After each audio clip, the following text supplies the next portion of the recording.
Assalamualaikum warahmatullahi wabarakatuh. Alhamdulillahirabbil alamin. Allahumma shalli wa sallim ala sayyidina Muhammadin nabil amin wa ala alihi wa sahbihi ajma'in. Subhanaka la ilma lana illa ma 'allamtana innaka antal alimul hakim. Rabbi shrah li sadri wa yassir li amri wahlul 'uqdatan min lisani yafqahu qawli wa la haula wa la quwwata illa billah. Alhamdulillah pada hari ini kita sama-sama bisa dikumpulkan oleh Allah Subhanahu wa taala guna menyelesaikan materi untuk mata kuliah perkuliahan kita, materi dalam fikih ibadah, yang mana dalam hal ini masih ada tersisa beberapa pembahasan, dan pembahasan ini nanti insya Allah akan kami masukkan ke dalam soal di dalam ujian akhir semester untuk mata kuliah fikih ibadah. Kali ini kita akan menjelaskan materi tentang sholat Jumat, dan nantinya juga kita insya Allah kalau sempat waktunya akan membahas mengenai masalah jamak dan qashar dalam melaksanakan ibadah ibadah sholat. Nah, di sini kita jelaskan langsung saja ke dalam materi terkait dengan sholat Jumat. Sebenarnya kalau kita berbicara dari segi pengertian, apa pengertian dari melaksanakan sholat Jumat itu atau sholat Jumat? Nah, sholat Jumat itu adalah sholat yang dilaksanakan ketika khususnya untuk laki-laki ketika di hari Jumat pada waktu zuhur. Nah, kalau tidak salah khilaf dalam pembahasan di dalam kitab fikih ibadah yang ditulis oleh Kiai Haji Ahmad Dahlan, ya Kiai Haji, bukan Kiai Haji Ahmad Dahlan, Kiai Haji Ahmad Muhsin. Beliau adalah salah seorang ulama besar di Tenggarong, Kutai Kartanegara. Nah, beliau ada menuliskan bahwa salah satu pensyariatan daripada sholat Jumat itu tidak lain tidak bukan hikmahnya adalah agar ada pertemuan rutin khususnya bagi laki-laki di situ setiap Jumatnya, sehingga mereka ketika mereka berkumpul di saat itu ada rutinitas berupa petuah-petuah nasihat-nasihat agama yang disampaikan kepada jamaah, khususnya jamaah sholat Jumat, sehingga dibakukanlah hari Jumat di waktu zuhur menjadi apa ya, pensyariatan sholat Jumat yang sampai saat ini masih tetap kita laksanakan. Nah, di antara syarat-syarat wajib Jumat itu ada 7 macam atau 7 perkara yang mewajibkan seseorang itu melaksanakan ibadah sholat Jumat. Yang pertama sudah nyata dan sudah pasti sudah ya, Islam. Kemudian yang kedua balik. Kalau Islam itu sudah tidak perlu Bapak jelaskan, sudah pernah sebelum-sebelumnya waktu kita membahas mengenai masalah wudhu, kemudian masalah syarat wajib sholat dan lain sebagainya. Islam, kemudian dia balik, maka kalau misalkan orangnya ini masih anak-anak, maka tidak diwajibkan melaksanakan ibadah sholat Jumat.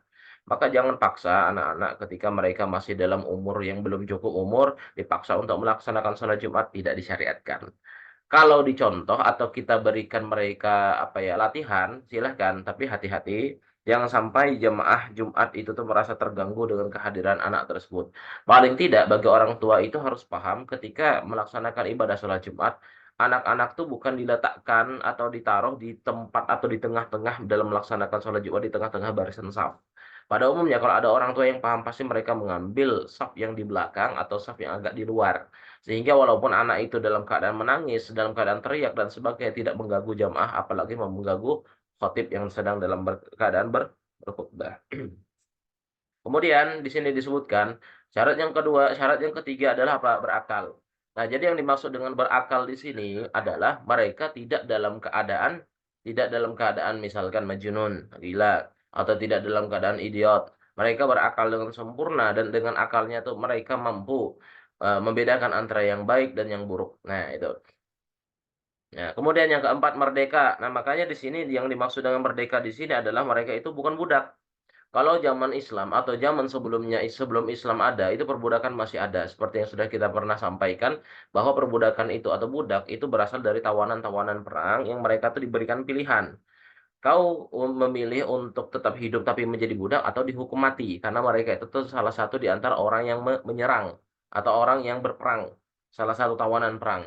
Makanya ketika mereka memilih untuk hidup, nah, maka biasanya mereka dijadikan budak. Namun dengan datangnya Islam, perbudakan itu semakin berangsur-angsur, semakin dihapuskan sampai sekarang ini.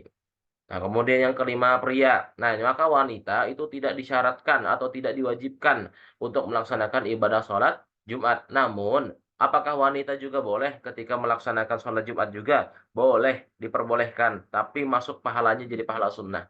Dan ketika wanita ingin melaksanakan sholat Jumat juga harus dicatat di sini bahwa harus ada barisan saf tersendiri yang memisahkan antara laki-laki dan perempuan. Jadi jangan membaur. Maka di sini biasanya kalau ada jamaah yang perempuan yang ingin melaksanakan sholat Jumat biasanya ngomong dulu dengan pengurus atau pengelola masjid.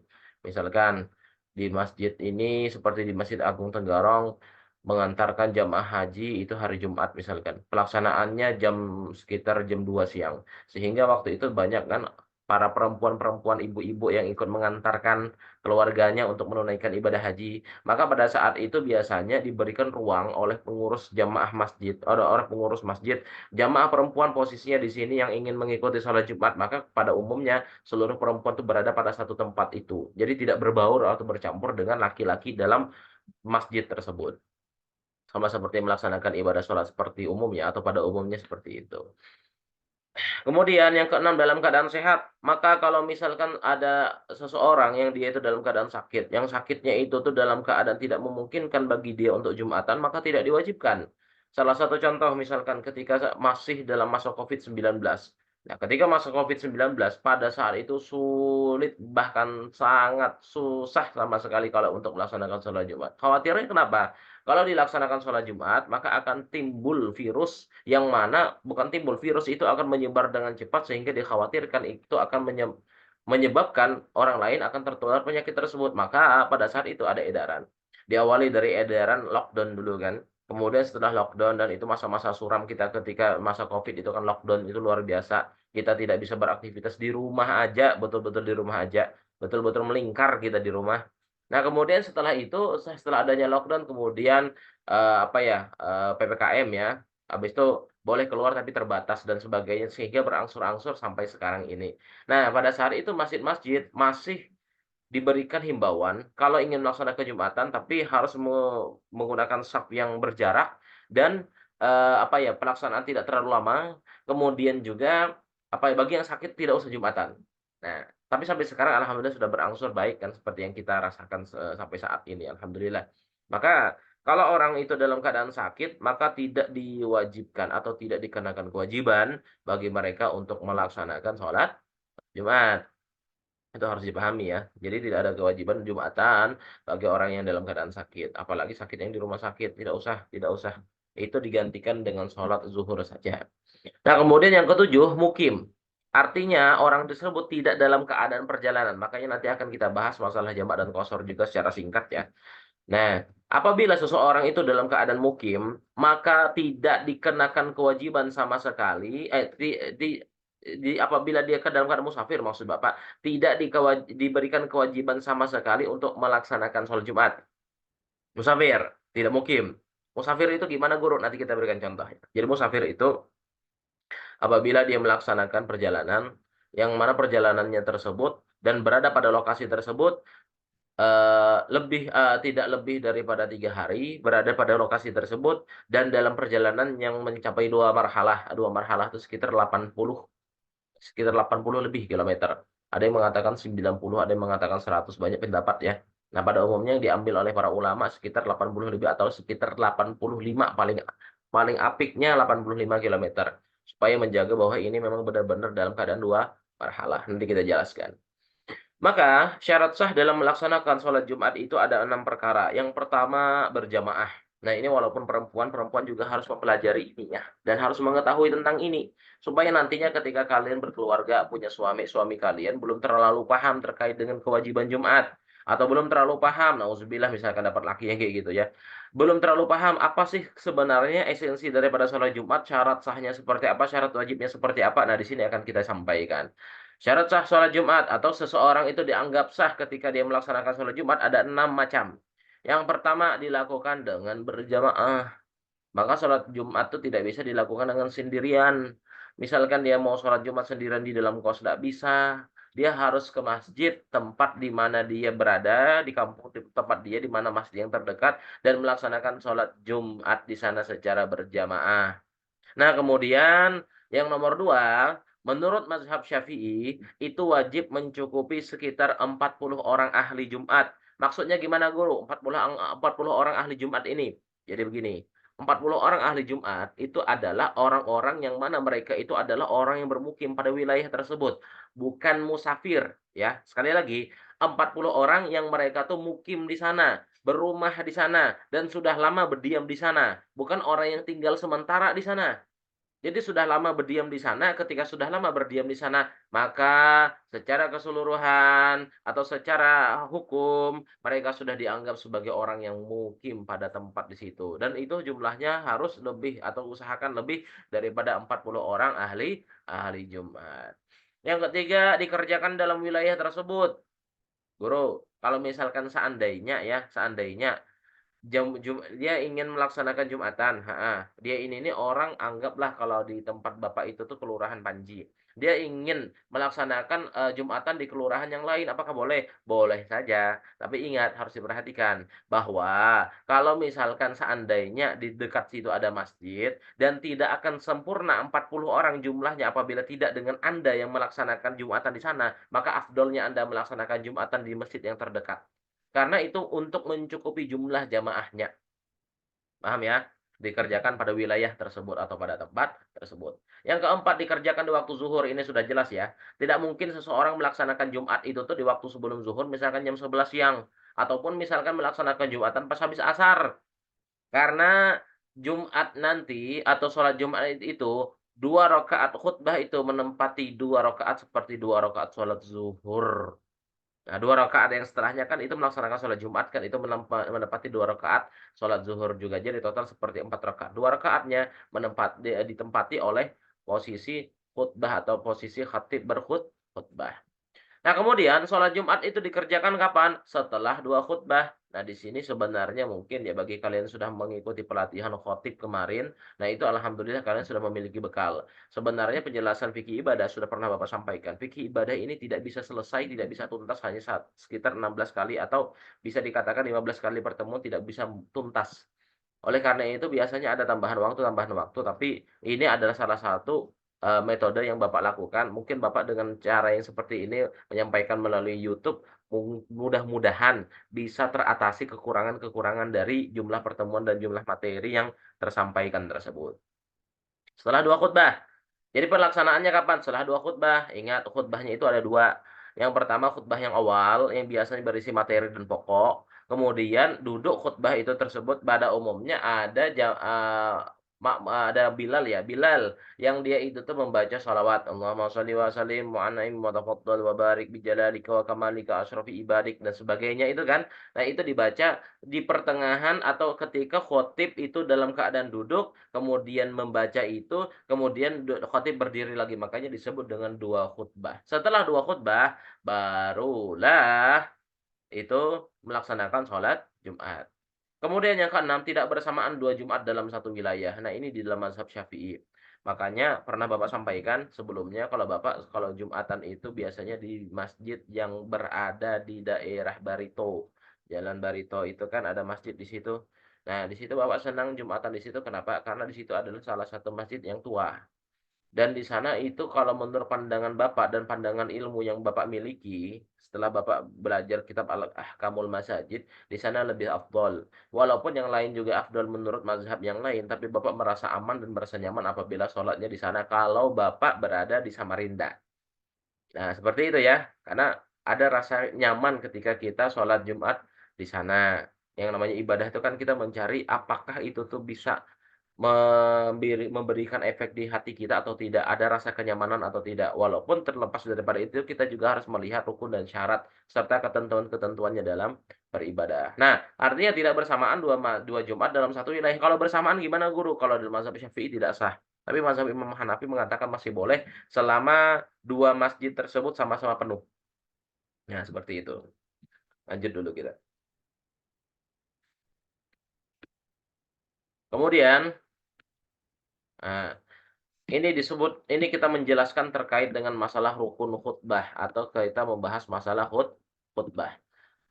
Khutbah itu ada rukunnya. Jadi tidak sembarangan seseorang itu ketika dia itu tuh melaksanakan ibadah sholat Jumat. Nah, khutbah itu tuh ada 5 rukun. Yang pertama membaca pujian kepada Allah Subhanahu wa taala. Makanya biasanya khotib itu tuh selalu mengawali dengan kata alhamdulillah. Alhamdulillahilladzi arsala rasulahu bil huda wa dinil haq. Nah, itu adalah pujian, itu rukun. Maka kalau ini tidak dibaca dan ada khatib tidak membaca itu, maka bisa dikatakan Jumatnya tidak sah karena tidak memenuhi rukun. Yang kedua adanya sholawat. Allahumma shalli wa sallim ala sayyidina Muhammad ibn Abdullah wa ala alihi wa sahbihi wa man tabi'ahu dah. Biasanya begitu. Rukun yang kedua. Ini baik di khutbah yang pertama maupun khutbah yang kedua. Kemudian khutbah yang ketiga rukun yang ketiga yaitu apa? Berwasiat takwa. Ibadallah ittaqullah haqqa tuqatih wa la tamutunna illa wa antum muslimun. Itu hukumnya sunnah. Hukumnya sunnah, hukumnya wajib. Namun di khutbah yang kedua ada yang mengatakan itu hukumnya sunnah. Wallahu alam ya. Kalau Bapak mengambil pendapat yang rukun khutbah baik itu yang pertama sampai yang kelima, yang keempat ini nomor satu sampai ke nomor empat di khutbah yang pertama sampai di khutbah yang kedua itu hukumnya wajib karena itu merupakan suatu rukun. Walaupun ada yang mengatakan itu hukumnya sunnah kalau di khutbah yang kedua. Nah, sama-sama itu balik-balik Bapak nih ngomong nih pertama kedua itu ya. Oke. Kemudian yang keempat membaca ayat Al-Qur'an. Biasanya membacanya bagaimana? A'udzubillahi minasyaitonirrajim. Bismillahirrahmanirrahim. Ya ayyuhalladzina amanu taqullaha haqqa tuqatih atau ya ayyuhalladzina amanu ya ayyuhalladzina amanu shallu alaihi wa sallimu taslima atau yang biasa membaca innallaha wa malaikatahu yusholluna 'alan nabi itu kan. Nah, ayat Al-Qur'an pada khutbahnya itu di khutbah yang pertama hukumnya wajib, kalau di khutbah yang kedua kalau Bapak mengambil dalam kitab Al-Ahkamul Masajid itu tetap dihukumkan wajib juga. Hati-hati ya. Kalau menurut Bapak diambilkan hukumnya wajib. Nah, landasannya di situ walaupun memang ada ulama berpendapat itu hukumnya sunnah di khutbah yang kedua.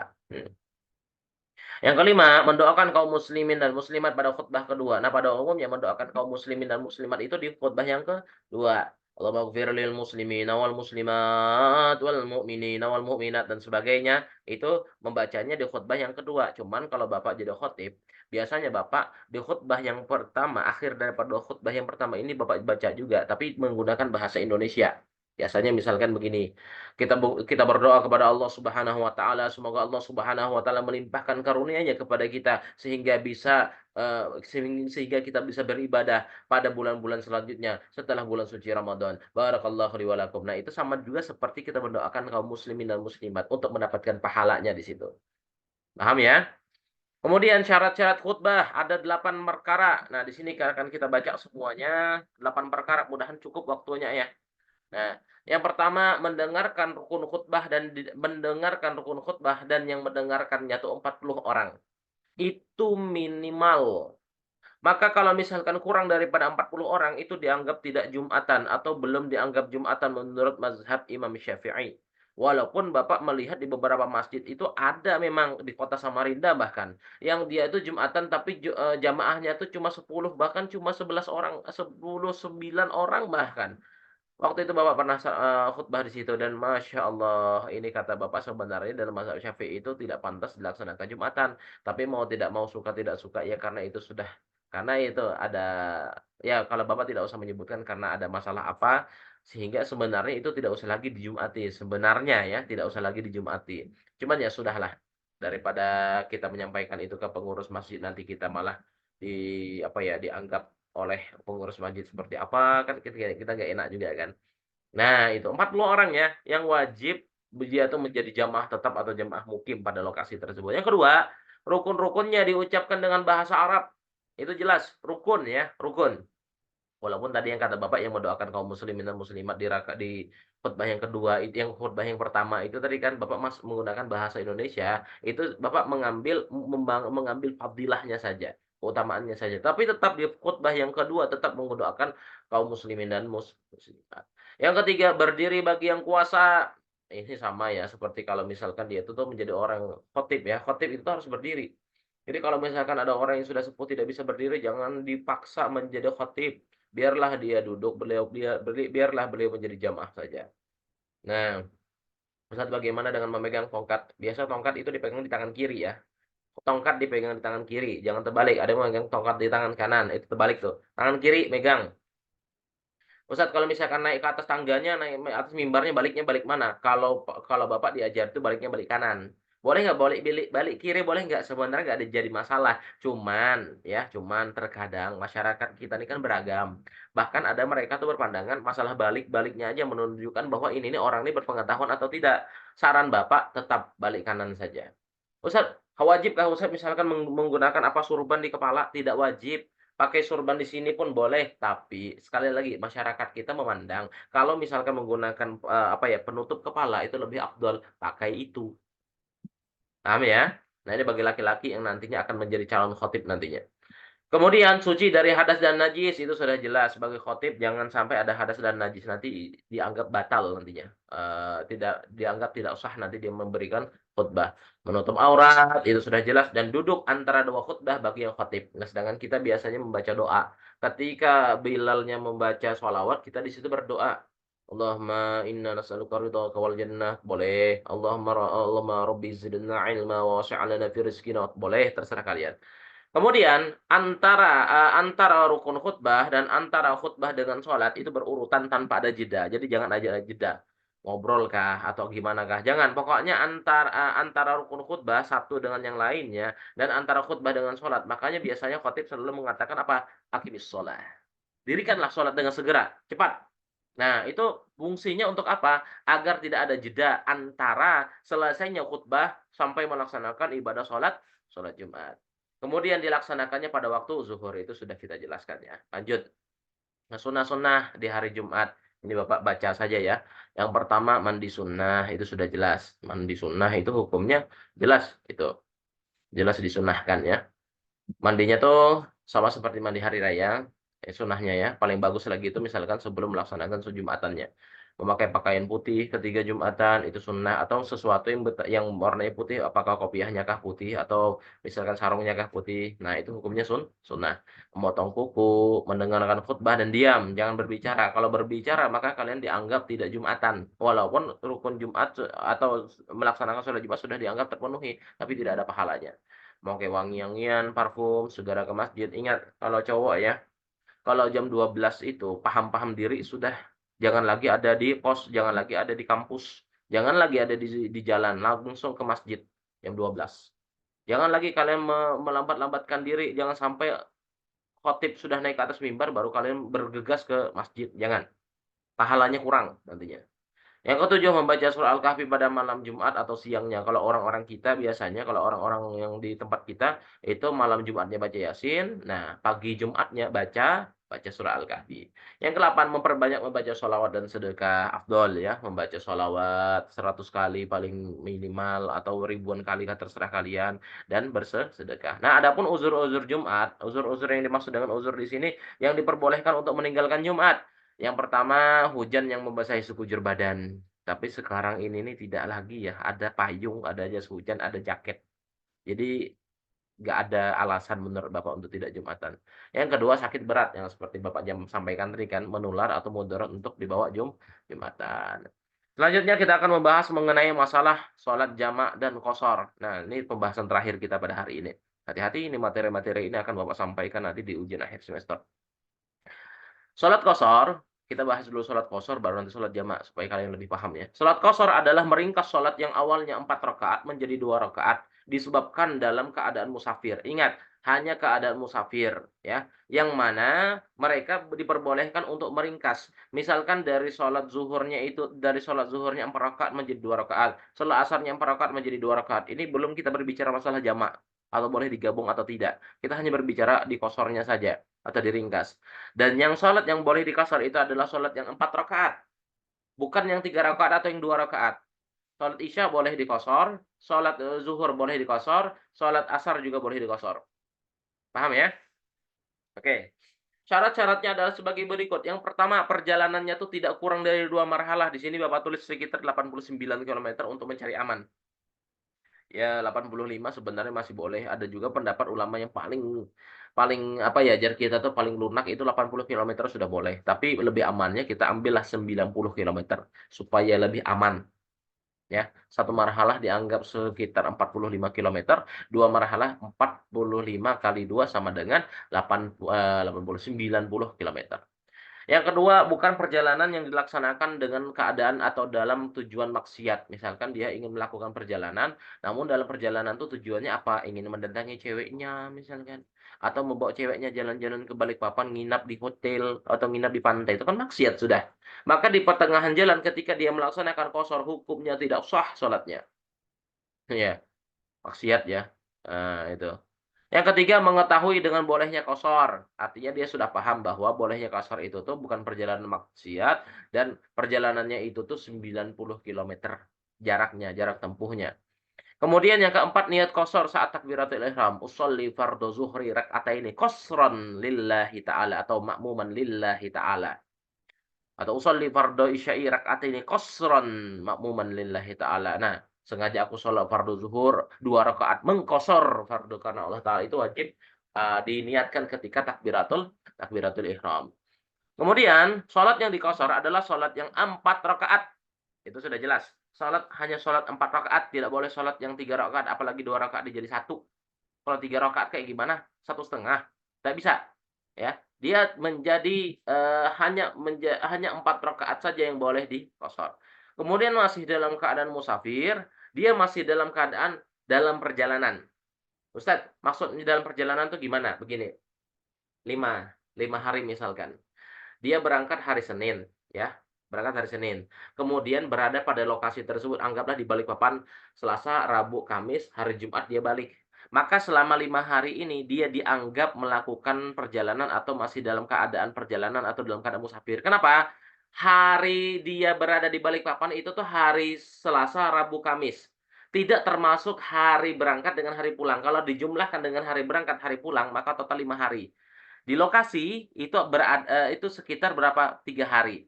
Hari berangkat sehari, hari pulang sehari, total 5 hari. Maka dalam keadaan musafir yang ini tadi 5 hari tersebut, hari berangkat, hari berada di lokasi, hari pulang, itu selama 5 hari tersebut dia masih dianggap dalam keadaan musafir. Kalau dia misalkan berangkat ke Balikpapan misalkan, dia sudah berencana dari awal pulangnya hari Minggu, berarti kan lebih kan? Senin berangkat, Selasa, Rabu, Kamis, Jumat, Sabtu, Minggu baru balik. Berarti total berapa? Di sana selain hari berangkat, hari pulang, totalnya di sana ada sekitar 5 hari. Maka selama 5 hari di sana, dia hanya boleh mengkosor itu hanya di waktu berangkatnya dan waktu pulangnya saja. Sedangkan yang 5 harinya ini tidak diperbolehkan sama sekali. Dia mengkosor ibadah sholatnya karena dia sudah dianggap mukim. Mukim adalah orang yang dia tuh ketika berada pada lokasi tersebut sudah lebih daripada 3 hari. Kalau ada pertanyaan, chat Bapak ya. Ini bagi yang nggak paham nanti silahkan chat Bapak. Baik itu Japri ataupun di grup nantinya. Ini karena ini pembahasannya ini sangat rumit sebenarnya. Yang ketujuh, tidak ikut kepada orang yang tamam. Artinya ketika dia sholat, misalkan kalian dalam keadaan ingin melakukan perjalanan ke Balikpapan, kemudian ingin melaksanakan sholat zuhur, singgah di Masjid Cengho misalkan. Ketika singgah di Masjid Cengho, pas sudah singgah di sana, melihatnya orang di sana melaksanakan sholat zuhur, tapi 4 rakaat. Kalian ingin sholat zuhur 2 rakaat, boleh atau tidak? Tidak. Karena imamnya di sana 4 rakaat. Tidak boleh. Kalian misalkan mau ya ikut juga 4 rakaat yang di sana atau kalian selesaikan dulu imam jamaahnya yang ada di sana, kemudian kalian sholat sendiri dengan mengambil 2 rakaat mengkosor. Nah, seperti itu pilihannya. Nah, kemudian kita membahas mengenai masalah sholat jamak. Apa sih yang dimaksud dengan sholat jamak? Nah, di sini dijelaskan. Sholat jamak yaitu mengumpulkan atau menghimpunkan 2 sholat fardu dalam satu waktu. Nah, makanya biasanya jamak tuh dikaitkan atau apa ya, bahasa kita tuh di apa ya, dikumpulkan dengan qashar. Kalau orang sholatnya sholat jamak pasti sholatnya sholat qashar pasti dijamak. Tapi orang sholat jamak belum tentu dia tuh boleh diqashar, karena ada beberapa ketentuan. Yang pertama, di sini sholat jamak yaitu menghimpunkan 2 sholat fardu dalam satu waktu sholat seperti zuhur dengan asar dan maghrib dengan isya. Jadi yang boleh dikumpulkan itu hanya waktu-waktu tersebut 4 waktu ini. Zuhur dengan asar, maghrib dengan isya. Tidak boleh subuh dengan zuhur, tidak boleh juga misalkan isya dengan subuh, tidak boleh juga misalkan antara asar dengan maghrib, tidak bisa. Jadi zuhur asar dan maghrib isya. Hanya itu saja yang boleh dilakukan jamak. Tidak ada lagi yang lainnya, tidak boleh yang lain. Nah, jika dihimpunkan dan dikerjakan pada waktu sholat yang pertama itu dinamakan dengan jamak takdim. Misalkan kalian zuhur dengan asar dikumpulkan, kemudian melaksanakannya itu di waktu sholat zuhur itu disebut dengan jamak takdim atau jamak yang awal. Kalau kalian melaksanakan sholat zuhur dengan asar, namun pelaksanaannya itu tuh di waktu asar. Nah, terbalik-balik lagi Bapak ngomong. Pelaksanaannya di waktu asar, maka itu disebut melakukan jamak takhir. Zuhur asar di waktu zuhur disebut dengan jamak takdim, zuhur asar di waktu asar disebut dengan jamak takhir. Nah, cara mengerjakannya gimana Guru Ai? Kalau misalkan jamak takdim, misalkan sholat zuhur dengan asar atau anggaplah maghrib dengan isya. Waktu azan maghrib dan kalian singgah untuk melaksanakan ibadah sholat maghrib, kalian di situ berniat usolli fardhu maghribi salah sarakaatin mustaqbilal qiblati. Ada anillahi ta'ala Allahu Akbar sholat maghrib kan. Nah, di tengah-tengah sholat maghrib itu apakah antara kalian setelah takbir sampai sebelum salam kalian letakkan di situ satu niat disisipkan. Kalau Bapak biasanya sebelum membaca Al-Fatihah, itu di situ Bapak letakkan niatnya. Setelah membaca Allahu Akbar kabira, baru sebelum Bapak membaca Al-Fatihah, Bapak niatkan dalam hati, ya Allah, sholat isyaku kuhimpunkan dalam waktu maghrib. Nah, itu maksudnya kita melakukan jamak takdim. Sholat yang isya tersebut, yang mestinya dilaksanakan di waktu yang kedua, itu kita tarik di waktu yang pertama. Kita kumpulkan di waktu sholat fardu maghrib. Artinya setelah sholat maghrib, kita melaksanakan sholat isya. Ya Allah, sholat zuhurku, misalnya ya Allah, kalau misalkan zuhur asar ya, ya Allah, sholat asarku kuhimpunkan pada waktu zuhur. Nah, itu misalkan menarik ke jamak takdim. Ustadz, bagaimana kalau jamak takhir? Nah, kalau jamak takhir ini beda caranya. Jamak takhir ini apabila sudah masuk waktu pada sholat yang pertama, misalkan sudah azan sholat zuhur atau azan sholat asar, atau sholat maghrib, azan sholat zuhur dan azan sholat maghrib. Sudah azan berkumandang, kita tidak bisa melaksanakannya langsung. Kita hanya bisa melaksanakan sholat itu kebetulan pas jam 5. Maka waktu itu kita jadikan jamak takhir. Caranya gimana? Waktu azan zuhur, kita langsung mengucapkan dalam hati, ya Allah, sholat zuhurku ini akan kuhimpunkan di waktu asar. Tapi kita belum melaksanakan sholat. Sholat zuhurku ini yang harusnya aku kerjakan ini, kuhimpunkan nanti di waktu asar. Jadi ketika sholat asar, kita langsung mengerjakan sholat zuhur dulu, kemudian lalu mengerjakan sholat asar. Nah, itu tata cara dalam melaksanakan jamak takdim dan jamak takhir. Ingat, hati-hati ini nanti akan Bapak keluarkan juga di ujian akhir semester.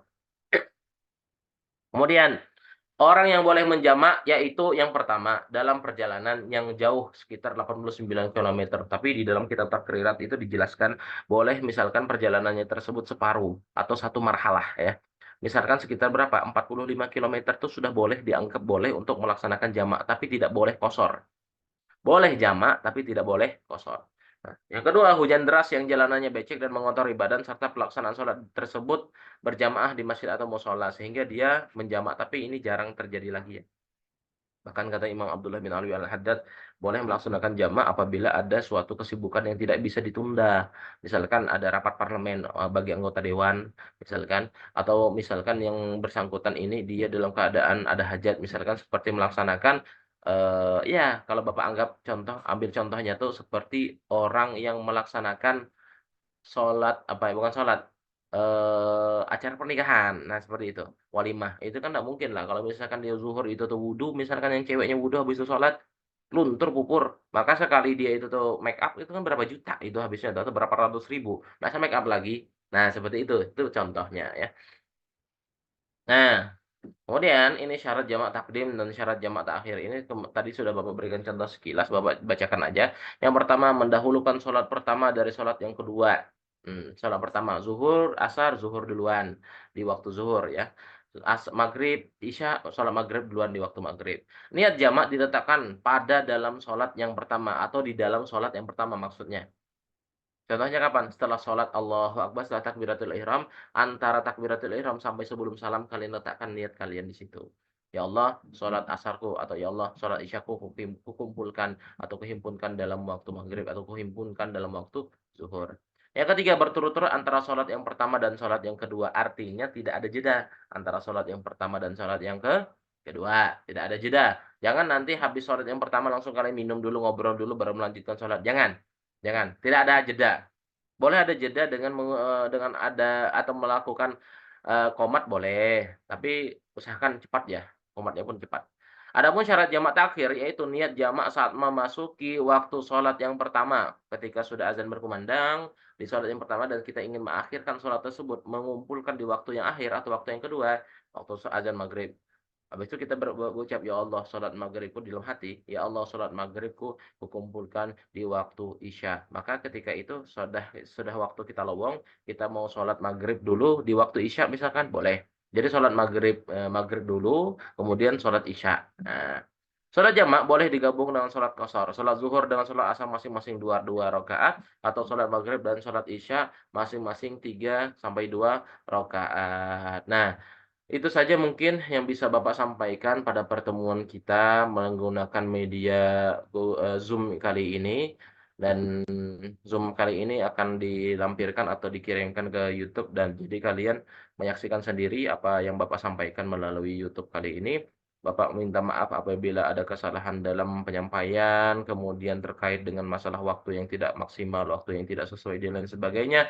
Minta keikhlasannya. Mudah-mudahan kita semua diberikan keberkahan oleh Allah Subhanahu wa taala. Amin Allahumma amin. Itu saja yang bisa Bapak sampaikan. Akhirul kalam. Wabillahi taufiq wal hidayah. Wassalamualaikum warahmatullahi wabarakatuh.